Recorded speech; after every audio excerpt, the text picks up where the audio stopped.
Welcome to Thursday night, another meeting for Dallas Social Toastmasters.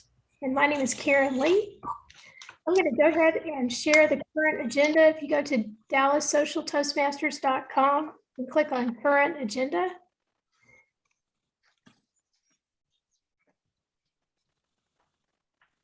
This is our agenda for this evening.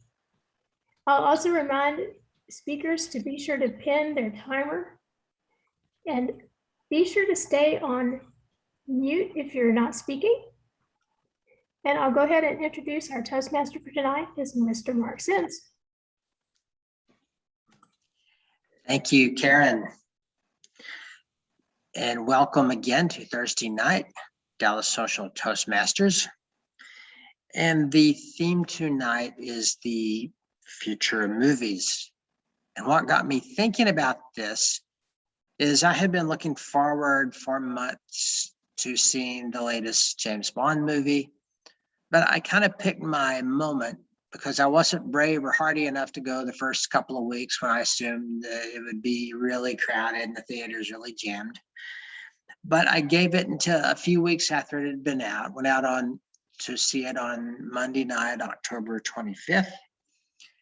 And I mean, enjoyed it. There was a kind of an unusual ending to it, which I will not disclose in case you haven't seen it and you want to. But what got my attention is in the theater I went to, the AMC East Chase, that's in far East Fort Worth, just on the outskirts of West Arlington off I-30. That evening, there were 5 whole people in the theater. And also the theater was looking a little threadbare. It had the big cushiony seats, but a lot of them, including mine, had duct tape on it to cover up imperfections. And so even though I had intentionally selected a time which would be less crowded, I was still a little surprised at the very, very sparse turnout. Now, relevant probably to nothing, I very uncharacteristically got a soft drink and popcorn that night, cost $16. So instead of an action movie, I probably needed a tearjerker movie because I was in the mood to cry. But that is the choice that I made. And so again, it just made me think, what is the future of literally going to the movie theaters, going and seeing movies on the big screen? Is that something that's probably going to be dying, or is it something that will stay with us? And I'll refer to that, give a few more viewpoints on that as we go further on in the meeting. What we want to do right now is to introduce the duty holders. And the first duty holder to present is our timer, Madeline Hinchliff. And Madeline, would you please discuss your role as timer? Yes, thank you, Mr. Toastmaster. Fellow Toastmasters and welcome guests. As timer, I will be helping the speakers practice expressing a thought within a specific time. My duty during this meeting is to time prepared speeches, table topic speeches, and speech evaluations. So the green card background indicates the minimum goal time. The yellow background is target goal time. And the red background is the maximum goal time. And you'll have 30 seconds to finish up. For a 5 to 7 minute prepared speech, I'll show you the green background at 5 minutes, and then the yellow background at 6 minutes, the red background at 7 minutes, where you'll then have 30 seconds to finish. For table topics, each speaker is encouraged to speak for 1 to 2 minutes. I'll show the green background at 1 minute, the yellow background at 1 minute and 30 seconds, and the red background at 2 minutes, where you'll have 30 seconds to finish. And for evaluators, you have 2 to 3 minutes. So I'll show the green background at 2 minutes, yellow background at 2 minutes, 30 seconds, and the red background at 3 minutes, where you'll then have the 30 seconds to finish. So if you speak under time or over time by more than 30 seconds, you will be disqualified and will not be eligible for awards. However, for table topics, you must reach at least 1 minute. There is no grace period for this. So I will report qualifying times when called upon throughout the meeting. Thank you. Back to you, Mr. Toastmaster. Thank you, Madeline. And our next duty holder is our posture monitor, Adelita Esparza. So Adelita, please discuss your role. Thank you, Mr. Toastmaster. Fellow Toastmasters and welcome guests. As posture monitor, I'll be watching all meeting attendees to identify unusual or distracting postures such as head scratching, grasping the lectern, hands in pockets, hands clasping or wringing forward or reversed, fig leaf, hair flipping, toe tapping, and other distracting gestures. I will also be looking for posture gestures and facial expressions which enhance the speaker's points, and I will take notes accordingly. Normally, when I see distracting postures or gestures, I would use the bell to notify speaker, except during prepared speeches. However, currently during these virtual times, not only I will not ring the bell during the prepared speeches, I may not ring the bell during the entire meeting, depending on my access on the bell and capability to do so. I will, however, keep track and notate these types of distractions in writing throughout the meeting. For each person who speaks, Big Three, prepared speakers, table topic contestants, evaluators, and duty holders. I will also note any audience members' postures if it indicates that he or she is not paying attention to the speaker. I'll report these results at the end of the meeting when called upon by the general evaluator. Thank you, and back to you, Mr. Toastmaster. Thank you. Our counter is Tom Turecki. Tom, please discuss your role. Thanks very much, Mr. Toastmaster. My duty as the counter is to listen carefully for verbal distractions and crutches such as you know, and so, or other filler words and sounds. I'll also keep track of repeated words like the, or I. And lastly, I'll keep track of long pauses when they get to the point that they're distracting. If we were meeting in person, I would use a clicker to notify the speaker, but since we're meeting virtually, I won't be doing that. I'll keep track of the number of times that the speaking errors occur for each person that speaks, and I'll give a report when called upon at the end of the meeting. Thanks very much. Back to you, Mr. Toastmaster. Thanks, Tom. Now, the original agenda showed John as carrying 2 duties, but given that we have a couple of people not assigned, Karen, would you like to be the vote counter?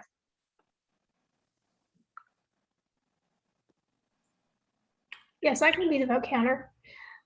As a vote counter, I will be taking votes for the best speaker, best table topics, the best evaluator, and the best of the Big Three. And go ahead and send me your votes when it's time to vote for each of the different categories, and I will tally the votes and give a report at the end of the meeting. Back to you, Mr. Toastmaster. Thank you, Karen. Our grammarian is John Vessels. John, would you please discuss your role?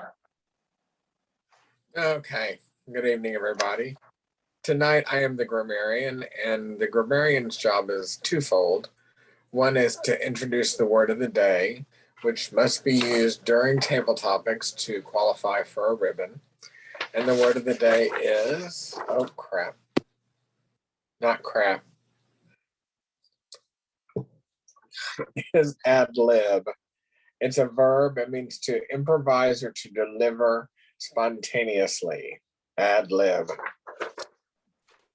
So when we ad lib, we're doing exactly that. We're running on our own and just being spontaneous and saying what we feel. So that is what the word of the day is. The other part of my role is to listen to the speakers for good uses of the English language, bad uses of the English language, and just for interesting words and phrases that might be interesting to other people. So I'll highlight those. And that's my job. Back to you, Mark. Thank you, John. A few more thoughts about movies. They are a part of my life, part of my history, and we can all probably relate to them to some extent, either movies we've seen or the venues or the people that we saw them with. And I can recall before our family moved from my original hometown of Sherman to Arlington. I think this was I looked up the date, it would have been in early 1966. I recall going with the parents to the downtown Sherman Theater to see The Ghost and Mr. Chicken, and starring Don Knotts, now deceased comedian. And by the way, at the Texas Theater, I remember the distinct neon sign, which now resides in the Texas State History Museum in Austin. So if you ever go there, you can see that. And the only part of the plot I could remember from that time, although I've since seen the movie on TV, is a scene where Don Knotts tries to karate chop some guy from behind. It's ineffective, and he jumps around, jumping up and down, holding his bruised hand from his efforts. And so a child could relate to that and get a laugh out of it. But just, I can think of various venues going to all through my life, such as when we moved to Arlington, there was a General Cinema Theater in a shopping center about a mile away from our house that I would literally ride my bicycle to go see matinees there on Saturday. And by the way, just leave the bicycle and not even chained up, just put it in the bike rack and then ride it home afterwards. And these are obviously fun times to look back on. They're great memories. Now, fast forward to early 2020. And by the way, Mark Schroeder just sent a chat to everyone, repeating a line from The Ghost and Mr. Chicken, a very familiar line. But in early 2020, I recall going to the AMC East Chase in Fort Worth. And this would have been in January, seeing the Star Wars movie out at that time. And every seat in the theater was occupied on this day. Obviously a received movie, very famous series of movies. But that was just my recollection. There wasn't an empty seat in the house. But those times were ending because not long after, in March, our entire world changed.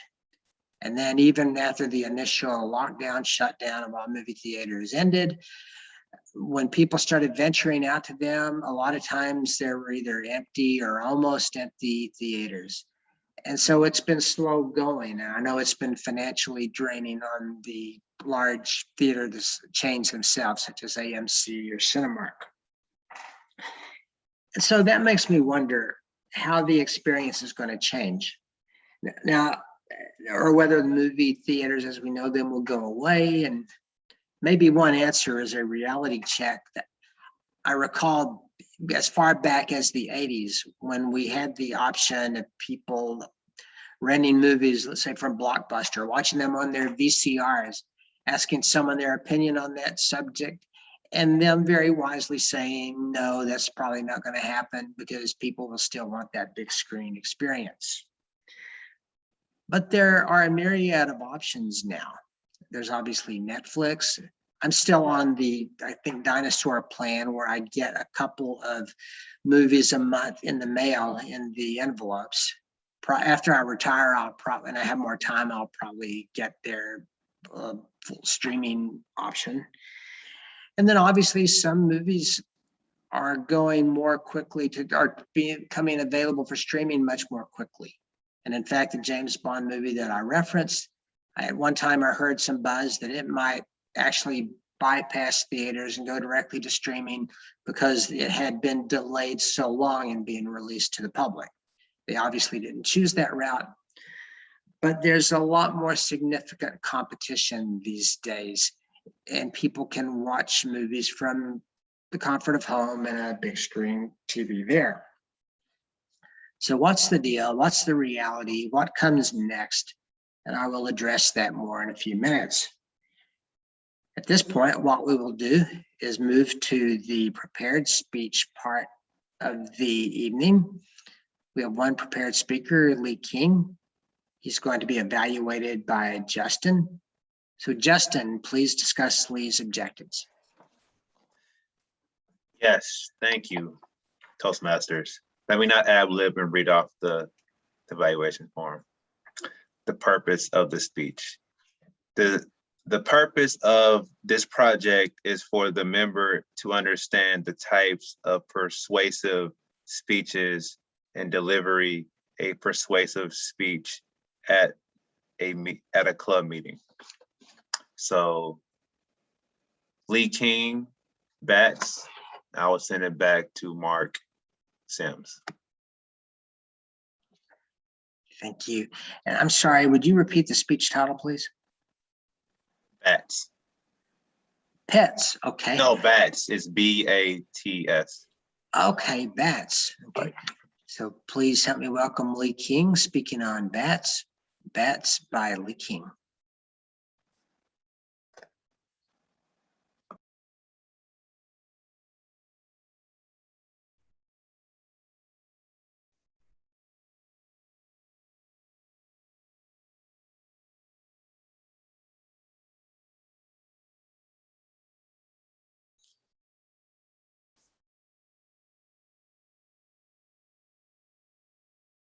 Good evening, fellow Toastmasters. Tonight, I am going to share with you a little bit about why bats are unique and not so scary. Since we're just past Halloween and a lot of people associate bats with Halloween and fear and are thinking that bats are scary, I thought I would point out some reasons why we should not fear bats and perhaps consider taking efforts to help conserve bats and help with conservation efforts. So first of all, there is truly a word for people that do have a fear of bats. It's called chiropetophobia.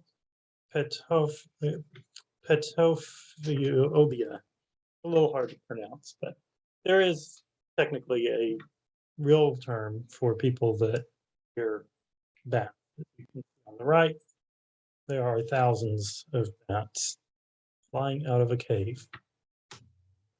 So what are bats? A lot of people think that bats are birds, and they are not. Bats are mammals, not birds. So they do give live birth. They do not lay eggs. They are warm-blooded, which means that they are a little more closely aligned to us humans than the lizards or the snakes or other reptiles. Oddly enough, the bat, however, is the only mammal that flies.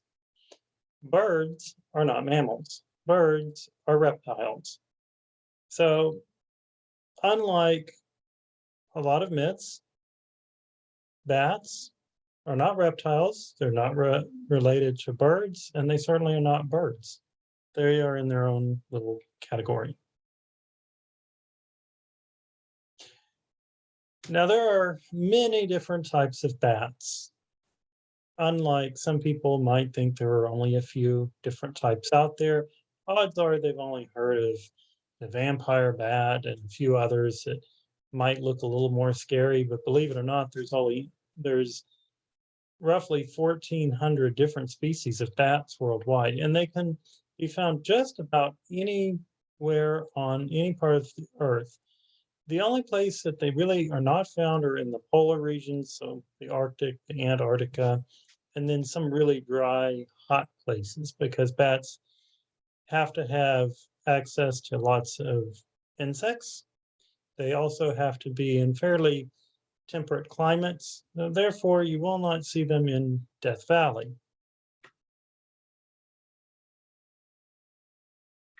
Another little interesting fact, people believe that bats bring in lots of predators, but that's actually not true.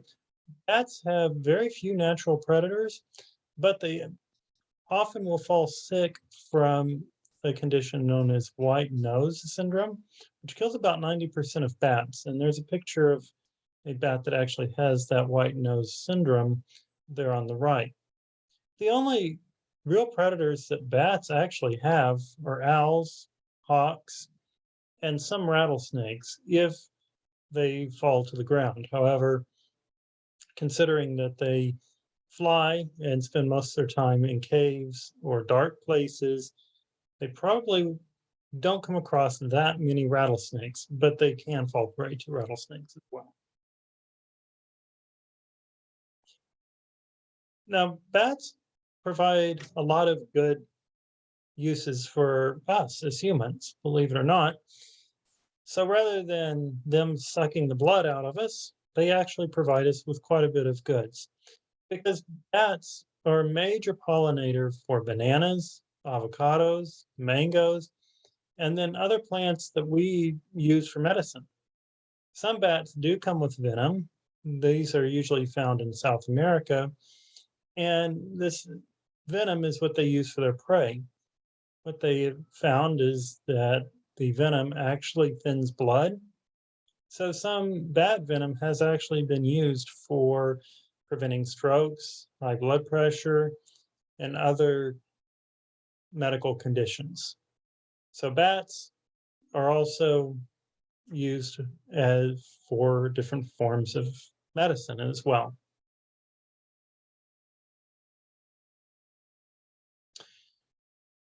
Now, another really good use for bats is they will help decrease the insect population.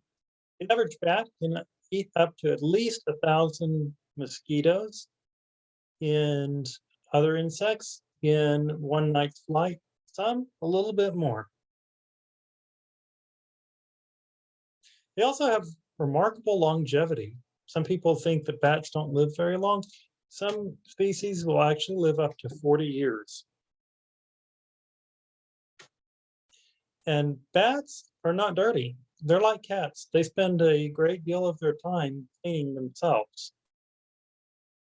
A lot of people think that bats are dirty and carry diseases. Rather, they're fairly clean. And bats are similar to humans. They do have belly buttons. But just as a final takeaway, bats are harmless to humans. Bats don't attack humans. They may swoop close to the human, but they're just simply chasing the insects that are about to bite you. So I hope that after this speech, you have a better appreciation for bats, what they can offer our ecosystem, our environment, and provide us with actually a better quality of life if we just give them a chance and not fear them quite so much. Back to you, Mr. Toastmaster. Thank you, Lee. That was very interesting. I did not know any of that. Madeline, would you please give us a timer's report on Lee's speech? Yes, we came in at 6 minutes and 31 seconds. Excellent. So Lee qualifies. No reason for a vote tonight.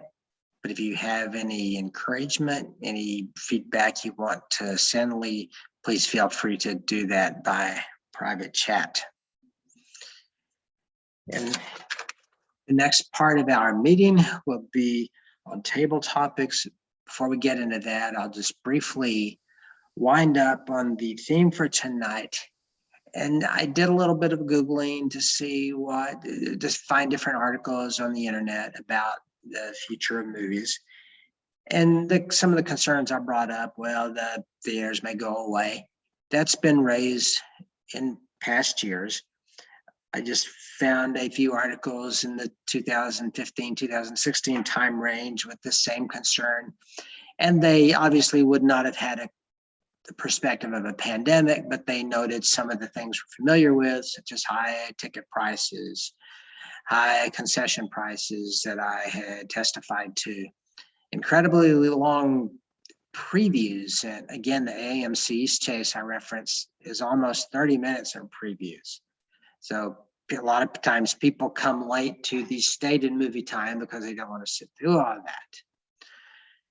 I'm so almost maniacally punctual, so I'll still get there on time and suffer through all the previews. Some of them are good though. And then also there's the problem with rude moviegoers. So all these concerns are true. And I found a couple of other articles with different perspectives. For example, there was an article from a source called The Motley Fool, which mainly is an investments advice type of website. And they had an article from September, just a few months ago, with the title "Movies Falling Off a Cliff Again," which I believe was about the impact of the Delta variant on movie attendance. And the most thoughtful article that I came across was an opinion from the opinion section of Washington State College, and it noted some downsides. It noted that since the pandemic started, 23% of movie theaters had closed their doors, so there are less options. And also that over half of Americans still expressed that they were uncomfortable going back to theaters. So that's some pretty severe headwinds. But in the end, they opined that at least for a while, the theaters are still with us just because of the uniqueness of the experience, again, of the big screen of going out on the town. And that's where I come down, that the theaters are still with us. I can definitely see some retrenchment, some consolidation, and having less of those venues available, and maybe increased ticket prices and even higher concession prices, maybe more of a niche experience or maybe a luxury experience, as opposed to when I was a child and it was something that you did on a whole lot of weekends. So even with the headwinds, I think there's at least some remaining time for this option to be available to us. And that said, I'm looking forward to the Top Gun sequel that comes out next May. So at this point, we'll move to the table topics. So please help me welcome Mark Schroeder. Thank you so much, Mark. I can't imagine actually movie, popcorn, and just a drink going up any higher than it already was before. I mean, can you imagine having to pay more for the drink and the popcorn than for the movie, just in order to make sure that you're paying for the empty seats next to you? Wow, but it's probably a likelihood. So I'm going to do table topics tonight, and I am going to do movie themed questions for the most part. Let me go over the rules real quickly, just in case. First of all, you're supposed to speak for 1 to 2 minutes. You have to reach at least 1 minute. And then you are allowed up to 2.5. So you will see the green flag at 1. You'll see the yellow flag at 1.5 and the red flag at 2, but you do have until 2.5. The word of the day, as John said, I was kind of distracted at the time, but I think he said it was "oh crap." So you have to use "oh crap" in a, no, sorry, he's holding it up for me. It's ad lib. So you have to use the word ad lib in order to qualify for one of our ribbons tonight. So those are the 2 criteria that you are going to be trying to meet as I ask the questions. So my first question is going to be, do you have, because I certainly do you have a favorite old movie? And old is relative. For some people, old is last year. For some people, old is a lot earlier than that. But do you have a favorite old movie that you like and that you will continue to watch when it comes on? And this is going to go to you, Karen. Do I have a favorite old movie that I like to watch? I'm not going to ad lib on this question. I do like to watch The Sound of Music. And I know at one point that I watched, I think maybe a 6-hour version of the movie. It was a very long movie at that point. But I enjoy the music and I enjoy the story. I liked, gosh, I can't even think of the actress's name, but shoot.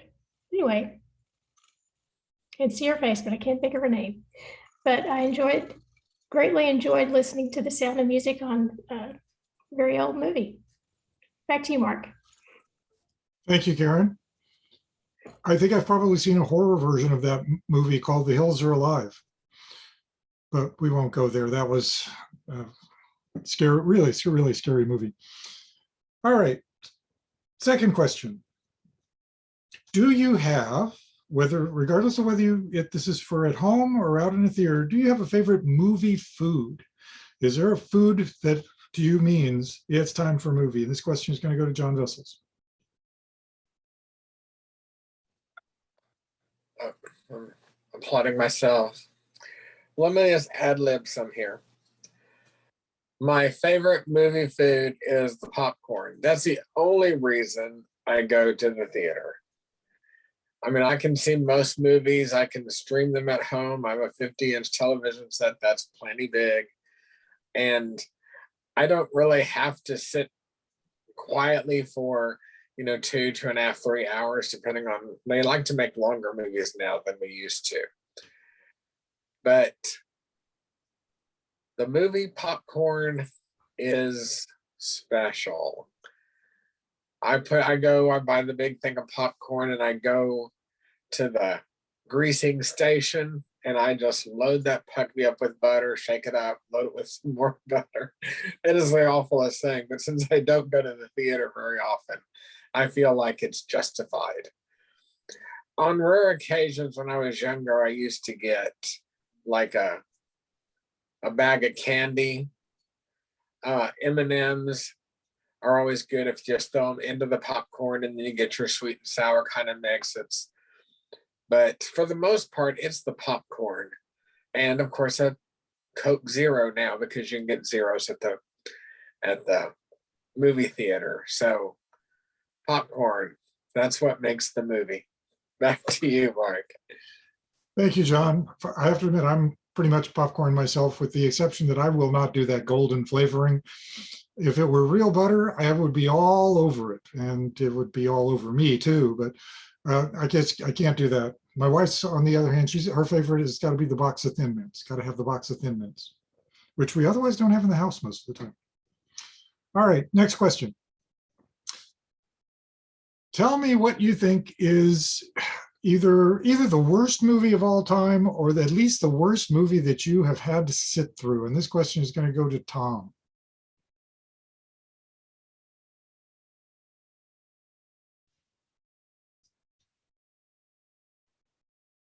You're on mute still.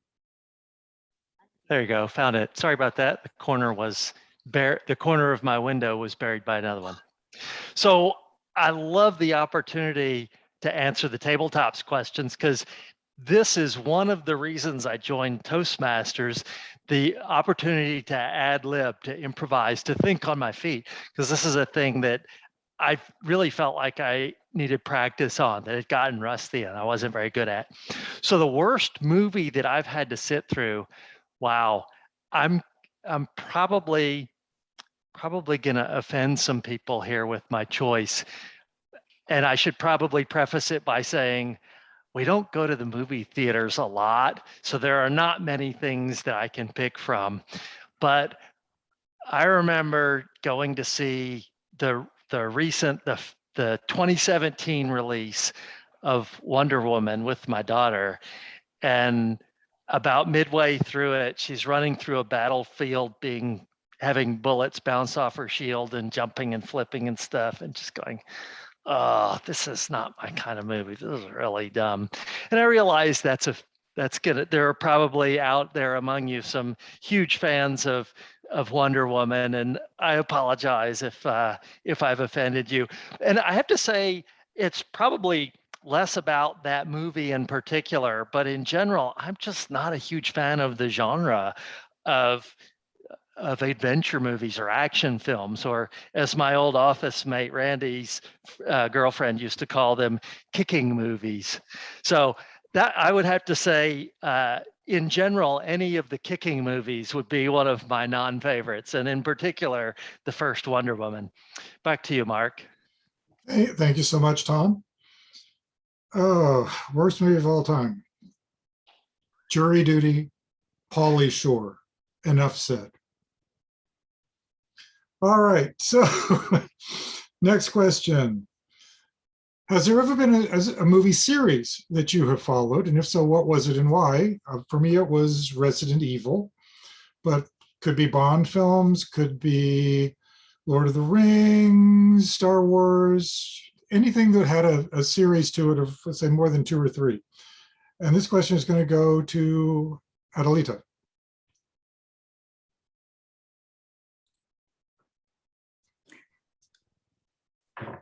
Well, any series movies that I've seen, definitely I have seen Star Wars, basically all of the Star Wars movies, and also what's the name of it? Oh, The Hobbit. I've seen all of those. I love those movies, and I actually bought them. And one of them I do use. I kind of play it over and over. I don't understand why, but I kind of like the fight scenes. And there's another series that I do enjoy over the fall, but I ad-lib. The movie that I like to enjoy is Harry Potter. That's another one that I enjoy. But also there's so many of them out there, but all I can say that what I do enjoy watching more and more is what I've mentioned earlier, is The Hobbit. Thank you. Back to you, Topic Master. All right, thank you, Adelita. Yeah, like I mentioned Resident Evil. For me, when they announced that they were going to do the last Resident Evil in 2015 and it was going to come out in 2016, I said I have a reason to live until 2016. Looking back on it, I'm not sure I've had a reason to live since 2016, to be honest.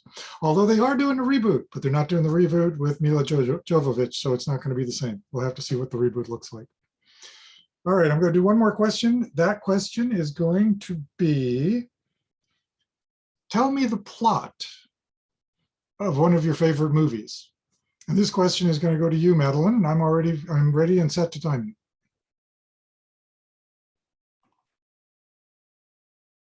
Okay, thank you, Mark. The plot of one of my favorite movies. So I guess I'll start with Harry Potter since it's top of mind, and I'm definitely going to be ad-libbing this. Harry Potter is very dear to my heart. So I grew up as a child reading all the books, have a very fond memory of, I remember my mom was going to the store and I didn't even ask her to get the book that was coming out because I knew she'd be confused, not know what to do. She comes home late that night and she's like, oh, there was a line for this book and I know you like to read, so I picked it up for you. Spent the whole night reading it. So exciting. So when they started creating movies off the books, this was just amazing for me. I'll start with the first one. The plot of the first one is the Sorcerer's Stone. And so Harry Potter is trying, I guess, to save humanity, the wizarding world, per usual. He's just a little boy at this time. He just figures out he's a wizard. Life is crazy for him. And so he goes over to Hogwarts, immediately meets his 2 new best friends, Ron and Hermione, which growing up, I had no idea how to say Hermione. I mean, had to figure that one out through the movies. And so they just get into different shenanigans that ultimately lead to getting this stone, and the stone causes you to live forever and gives you all these crazy powers. But as one typically finds out when having a stone that makes you live forever, there's some downsides to it. And so him, Ron, and Hermione have to go through this magical layer with a 3-headed dog and all sorts of shenanigans. They get the stone. They save the wizarding world until part 2 comes out. And that is my favorite movie plot. All right, thank you so much. All right, your time, by the way, you just barely went red at 2:02. So you qualified. All right, thank you so much. I was just informed that we do have one person who does not have a role, who I actually crossed off because I was afraid he did, but he does not. So one more question. The question is going to be, what is your favorite way to watch a movie? And I'm thinking in terms of, do you prefer something like a Netflix or a Hulu so that you can watch it on demand? Do you like cable and waiting for it to come on so that you can watch it live while it happens? Or do you prefer in person, and why? This question is going to go to Dagan Newland. Dagan. Well, thank you, Mark, for including me on this table topics. But first, I want to do some ad-libbing, and I want to talk about, it's No Shave November. We talk about, men's health. I know y'all don't want to grow a lustrous beard and an awesome stash like this, but think about do that No Shave November and put those razors down, guys. And I know by the end of the month, the beard gets a little itchy, so you pick up some Amish beard oil at Walmart. Get it locally. Good. I haven't had it, but there's a lot of people out there say that's really good stuff. So, but anyway, I just want to put that in there because it is, No Shave November for those 5 guys here that with no facial hair on this screen. But anyway, I do want to go back and answer some other questions. So, first one was Mary Poppins. Second one is popcorn, definitely, of course. Then the worst movies. Remember the Queen of Darkness, Elvira. Those Attack of the Killer Tomatoes. And Star Wars and Star Trek, definitely. And I can't even begin to answer Madeline's theme. I'm horrible about explaining things. But my favorite way to watch a movie is definitely wait until it comes on cable or something like that and watch it on TV, because I do enjoy going to the movie theater occasionally, but like John, like people are saying, it is expensive to go to the movie theater, and I'd rather just save my money and watch it on the screen at home, unless it's just some really, really awesome movie that I just really, really have to see on the big screen. Otherwise, I will watch it at home on cable or wherever it comes out on. Back to you, Table Topic Master. All right, thank you so much, Dagan. We'll give you a cut out of that for your podcast. All right, that's going to conclude it for the questions tonight. I need to now call on a couple of our duty holders to see how we did on a couple of items, in particular timings and word of the day. Let's start with our timer. Timer, who has qualified today? Yes, hi. The people who have qualified are John Vessels at 1 minute 30 seconds, Tom at 1 minute 45 seconds, Adelita at 1 minute 15 seconds, and Dagan at 1 minute 39 seconds. And I don't remember the time you said for me, but I believe it qualified. So. Yeah, the time for you was 2:02. You qualified. Awesome. Thanks. All right, and word of the day. Word of the day. Everybody used the word of the day. Karen and Tom and John and Tony and Adelina, Dagan, and Madeline. So it was used, everybody. That's pretty good. Can't complain about that. All right, so what I'm going to do is we then have got 1, 2, 3, 4. We have 5 people that are all eligible, and I'll go through the 5 and what they spoke on. And I'm going to do them in the same order that Madeline just went through them. First, we have John, and John's question was on favorite movie food. He mentioned popcorn. Tom did worst movie that he's had to sit through. Adelita got the question on a favorite movie series, and she was interested mostly in The Hobbit. Dagan got a question on, actually, we did that out of order. Madeline got a question on a plot of a favorite movie. And then Dagan was asked the question about what is his favorite way to watch a movie, Netflix, on demand, in person, or at home or live, basically. If you would, please go ahead and cast all of your votes. Your votes, of course, go to Karen. Is that right? Yeah, to Karen Lee. And if you have any comments for any of our speakers, please feel free to send them comments as well. With that, I'll let Rob Giles take over our third portion of the meeting. Rob will be our general evaluator. welcome, Rob. Thank you very much, Mr. Topic Master. Our evaluation portion of the meeting is here to help us to find out what we've done well, what we could improve upon, and it will include our evaluator for the prepared speech. It will include reports from some of our duty holders, as well as a general evaluation from myself about the entirety of the meeting. And at this point, let's dive into our first evaluator and our only evaluator for prepared speeches, Mr. Justin Foss. Justin, will you please present your evaluation of Mr. Lee King's speech? Yes, thank you, Rob. When I ad-lib, we'll go straight to it. Let's get into it. So first of all, great use of PowerPoint. I really appreciate it. Let me go into what how I'm going to evaluate you. I'm gonna evaluate you using the 3, 2, 1 method, but really it's like 3 good points, 1 point where you need to work on, and 1 point to challenge you. So as I said before, great use of PowerPoint. It was very interesting how you tied in Halloween and bats. That thing was very interesting. Also, you had a lot of great facts about bats. Like I learned more about bats than what I ever knew my whole life. So there's 1,400 different type of bats. Didn't know that. I didn't know that 90% of bats die from white nose syndrome. Bats can live up to 40 years. Pretty interesting. They can be useful for us. We can use them as medicine. That's pretty interesting as well. They pollinate plants, bananas, different foods that we actually eat. That's pretty interesting. We don't need to fear bats. They're pretty much harmless. They don't really have very many animals that hunt them. That was pretty interesting. I think you said like rattlesnakes, owls, and hawks. And the fear of bats, that word I can't pronounce, that was pretty interesting as well. So what you may need to work on. So it was a very interesting speech, had a ton of facts, a lot of facts.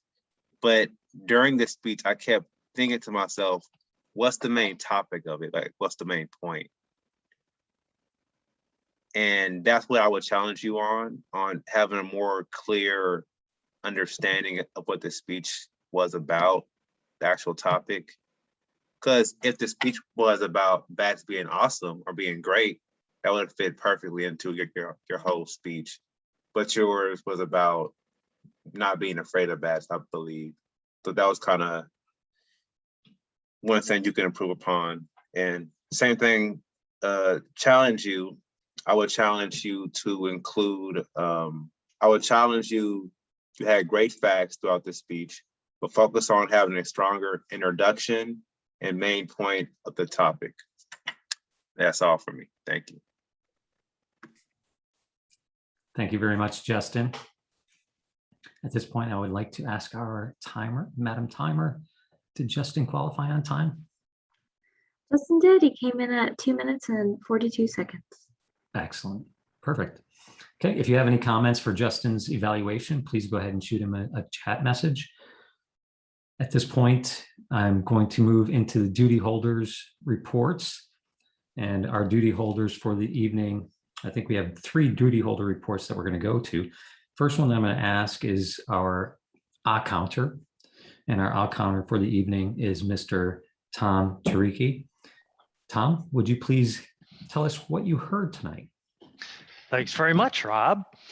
Overall, it was outstanding. I was listening very closely, and of course, over the course of the entire evening, I heard 2 ums and a I think, Adelita, during your table topic, you had a couple of ums. You said, I have seen Star Wars, and there was a second and then Dagan, you had a in your remarks about November. And I was going to also say, Does anybody else out there see the irony of having me be the counter? Because I'm the worst one in the group at this.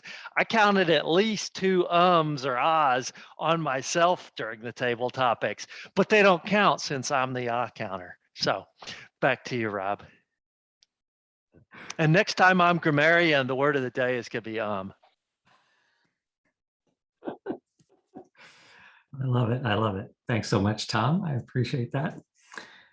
At this point, let's go to our next duty holder, which is our posture monitor. Our posture monitor is a first-time posture monitor for tonight or for our club, and it is Adelita. Adelita, can you please tell us, or would you please tell us what you saw this evening? Not so much of the gestures. I mean, this is my first time, so I hope I did somewhat of a good job, but this is a learning experience as well for me. I did not see any gestures for Lee King on his speech. Fabulous job. And for table topics, on Mark Schroeder, a bit of the finger clasping and kind of moving back and forth.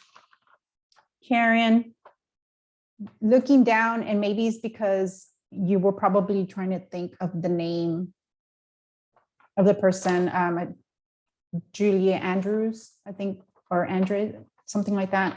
And John, you used your hands as, I think it's this one, hold on. Oh, okay, no. So you used your hands a little bit, but not that much. And for, I kind of wrote them all. Mark Sims, a bit of hand gesture as well. Tom, rocking back and forth, arms crossed, and twisting a bit with the chair like that, looking away from the camera a little bit. And Madeline, twisting the chair and a little bit of back and forth. And no gestures from Dagan and from Rob. That's all I have. Oh, and I didn't get to, I probably have some myself too. So I just didn't, I was trying to get everybody's down. Very good. Thank you so much, you. Adelita. Thank you. Our next duty holder that we're going to hear from, and the last duty holder that we'll hear from, is our grammarian, John Vessels. John, would you please tell us what you heard tonight? Oh, and right. no ad-libbing. No ad-libbing. No ad-libbing? Fine. All right. Well, I heard Justin use ad-lib twice, and he was never in table topics. No, you used it. I used it. There we go. Now let's talk about, let's go with first off that use of the English language. Pretty good job tonight. I didn't hear anything really egregious or anything crazy. What I do want to talk about is some of the good words I heard tonight. Madeline with shenanigans. There used to be a game called Shenanigans years and years and years ago. We won't talk about how many. One word I didn't hear that I'm going to introduce now that didn't get added on there was bats produce guano, which is their waste, and bat guano is used as fertilizer. They use it a lot in New Mexico. I mean, they get tons of it out of Carlsbad Caverns. Retrenchment by Mark. I had never heard that word, or if I had, I hadn't heard it in a long time. So I had to think about that one. Threadbare, you talked about the theater. It's chiroptophobia is how you actually pronounce it. So it's K long I. And my favorite little phrase I heard tonight comes out of Mark Sims, and it is maniacally punctual. And I just thought that was great. So I understand I am maniacally punctual too. So that's my report for this evening, Rob. You have a good one. Thank you so much, John. All right, at this point, I will give my general evaluation report for the entirety of the meeting. First, I think we did a fantastic job, even as far back as once the lineup came out. We had people who immediately came out and said, I can or I can't fill that role, which is what we want. Makes life for the Toastmaster a lot smoother, a lot easier. So remember that. Take point of that, take note of that, and try to follow that moving forward with the lineups when they come out. The sooner that you get your response in, the easier it's going to be for the Toastmaster for that week.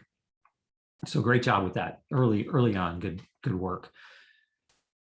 Right before the meeting, or as the meeting was started, we had a role that was being part of a double duty role, and that was delegated appropriately to somebody who didn't have a role. So our Toastmaster did a fantastic job with that, moving that over to an unrolled member, if you want to say that. So great job with that. The theme for the meeting I thought was very relatable, something that everybody could think about and enjoy. And even if they weren't participating in table topics, they could still enjoy what our Toastmaster had to say and ponder some of their own answers. So I think it was a great theme for the entire group that we have here. So that was a good choice, Mr. Toastmaster. And our table topics, or let me go back before that. Our duty holders, fantastic with your descriptions of what your duties were going to be for the evening, very detailed. So I commend you on that. Our prepared speaker, Lee, I loved your speech. The only thing I'm going to say about this, I know that the evaluator is the person who evaluates you. I thought your slides were great because two things. One, they included photos, which always keeps people's attention. And two, the information that you had on there wasn't overwhelming. It was just the right amount. It allowed us to think, and you talked beyond that and added things. So I thought you did a great job with the slideshow. Just wanted to say that. Our table topics, Mark, you immediately injected humor with bringing up what the word of the day was. Oh, crap. And then obviously corrected yourself to say what it really was, what John said. You had a great introduction. You included and reiterated what table topics rules or qualifying parts were for the contestants. And your questions were good. They were simple, they were answerable, they were fun. So it was a great thing for everybody to think about movies that they had seen before and ponder upon those a little bit more. So you did a great job with that. Our table topic contestants did a fantastic job in answering. Everybody had some fun information and made us, again, think about some of the movies that we all have seen or might want to see. So great job with that. I will say this, that I think the worst movie ever is The Happening with Mark Wahlberg. Maybe some of the poorest acting that I've seen, but my own opinion. Dagan, I do want to say also your table topics, as Mark kind of reiterated, you had a little plug in there for the Amish spirit oil. So you can do that if you can get it in and squeeze that in. Our evaluator, great job, Justin, with your evaluation tonight. You said how you were going to evaluate with the countdown method, 3, 2, 1. You gave Lee positive feedback. You also gave him something that he can think about and possibly try to incorporate if he does this speech again, or possibly brings in another speech where he can make sure that he has that theme and makes it a statement. So good job with that. You challenged him. So overall, great evaluation in that regard. As far as our duty holder reports at the end of the meeting, I thought everybody did a great job, very detailed. Tom, I will say this.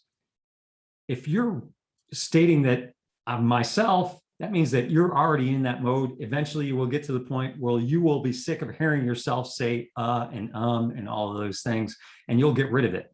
The first thing is recognizing that you have a problem, right? So good job with that. And I think everybody did a fantastic detailed job with their reports. John, thank you for explaining about guana and also actually pronouncing the phobia that Lee introduced. And I'm not going to even try it because I know that I'll mess it up. But good job with all of that. Overall, I think a fantastic meeting. We all had fun, I think. I had fun, I know. And let's do it again next week. At this point, I want to call for one more vote, and that is going to be for our best of the big three. That being our Toastmaster for the evening, Mr. Mark Sims, our topic master for the evening, Mr. Mark Schroeder, and myself, Rob Giles, as general evaluator. So be sure when you send your private chat to Karen Lee, who is the vote counter, that when you choose who did the best, if you choose Mark, which I know you're not gonna, it's gonna not be a Mark, but if you do, make sure that you put their last name in full, not just their last initial, their last name in full. So go ahead and send your votes to Karen and she will tally those up. And at this point, while you're doing that, I'm gonna pass the meeting over to our club president, unless our Toastmaster has something he wants to add at the end here. No. Can't see that far off into the future with the movies, huh? So let's go ahead and introduce our club president, distinguished Toastmaster, Mr. Lee King. Good evening, everybody.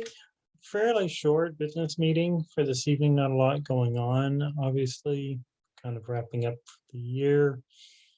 The only real announcement is just that, as we've all seen, we've all contributed to the decision-making process as far as returning back to Ozona. Looks like we will be doing this for the remainder of the year.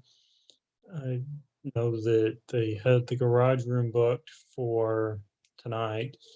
It meant that we would have been back in that room for 2 weeks and then back out again. Quite a bit of moving around.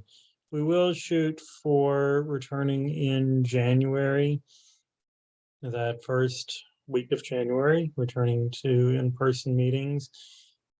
And we'll have an officers meeting over the next few weeks, discuss logistics, of course, keep the eye on the COVID situation, and just determine that if we're going to have hybrid meetings in January or not. Obviously, if COVID continues to go down, we would like more people to come in person. We'll get more out of it if you're in person versus online, but then at the same time, if COVID is flaring up, then that might change things as well.